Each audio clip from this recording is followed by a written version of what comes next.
नमस्कार दोस्तों, मैं आपका अपना doctor Suresh Parihar mind care hospital and research centre Suratgarh से। आज बात करेंगे कि एक इंसान है जिनके मन माइंड में बहुत सारी बातें चलती रहती है और वो बातें उसको परेशान करती है और अल्टीमेटली वो यही कहते हैं कि मुझे बहुत ज़्यादा ओवर थिंकिंग रहती है और मैं बहुत ज़्यादा परेशानी में रहता हूँ।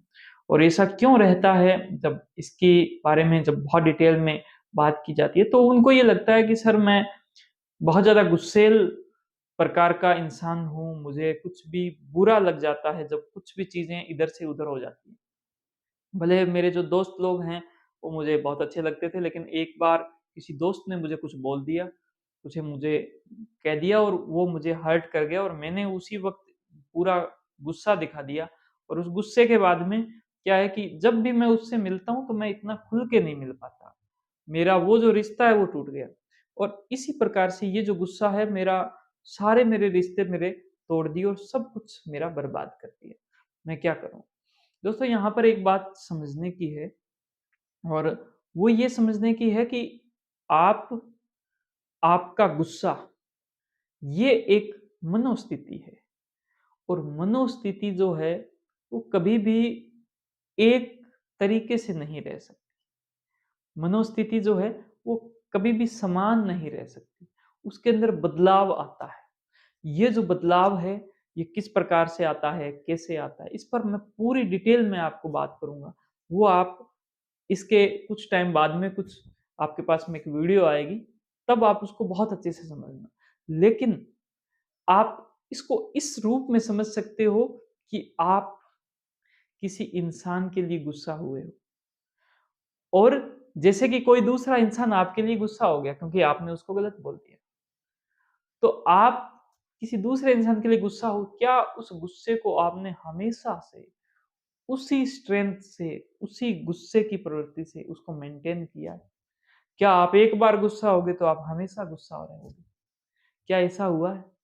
या आपका मन भी ऊपर-नीचे हुआ है कि आज गुस्सा है, कल गुस्सा थोड़ा खत्म हो गया, परसों गुस्सा और कम हो गया, धीरे-धीरे गुस्से के अंदर कमी आती जा रही है।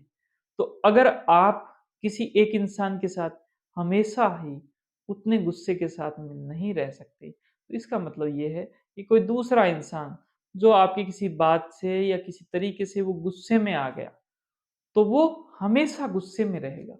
वो हमेशा खराब रहेगा आपके लिए। वो हमेशा आपका दुश्मन बन के रहेगा, ऐसा बिल्कुल भी नहीं होता। आपको यहाँ पर क्या सोचना है?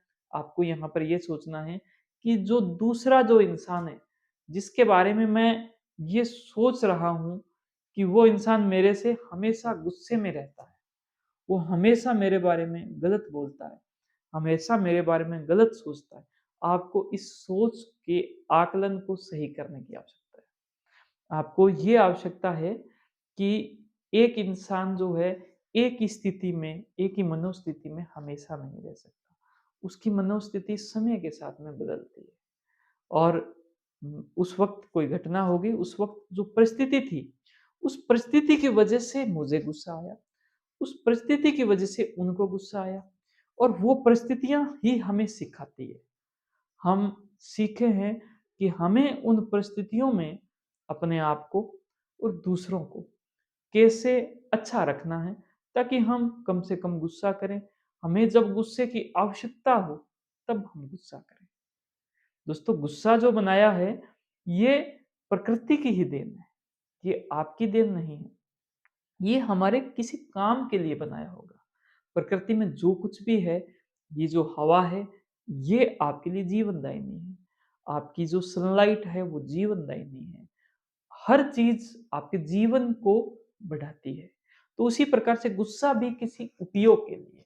गुस्से का उपयोग होना चाहिए, यूज़ होना चाहिए, गुस्से का एब्यूज़ नहीं होना चाहिए। अगर आप उस वक़्त ज़्यादा आपने कोई गलत आकलन कर लिया, उसकी वज़ह से आपको बहुत गुस्सा आ गया, आपने गुस्से में कुछ कह दिया, तो आप उतने ही विनम्र भाव से उनके पास में जा सकते हो। आपसे जो गलतियाँ हुई, आप उनको बहुत ही एक विनम्र भाव से अगर आप उनके सामने अपनी गलतियों का इज़हार कर देते हो कि ये मुझसे गलतियाँ हो गई, मुझे ऐसा नहीं करना चाहिए था। तो सामने वाले का जो भी गुस्सा है, वो नरम पड़ेगा, वो कम हो जाएगा, वो खत्म हो जाएगा। और दोस्तों इस प्रकार से आप अपने रिश्तों को और अच्छा कर सकते हो, अपने रिश्तों के अंदर और ज़्यादा एक मिठास ला सकते हो और जो आपके रिश्ते हैं, वो आपके जीवन को और ज़्यादा मीठा कर देंगे। तो उम्मीद करता हूँ कि वो सब लोग जिनको गुस्सा बहुत परेशान करता है, उनके जीवन को परेशान करता है, उनसे जुड़े हुए लोगों के जीवन को परेशान करता है और हम गुस्से को किस प्रकार से एब्यूज़ की बजाय यूज़ करें। तो आप इस पूरे सेशन से ये बात सीखे हो। दोस्तों ये पूरी जो चर्चा है इसके अंदर सीबीटी थेरेपी का बहुत अच्छे से यूज़ हुआ है।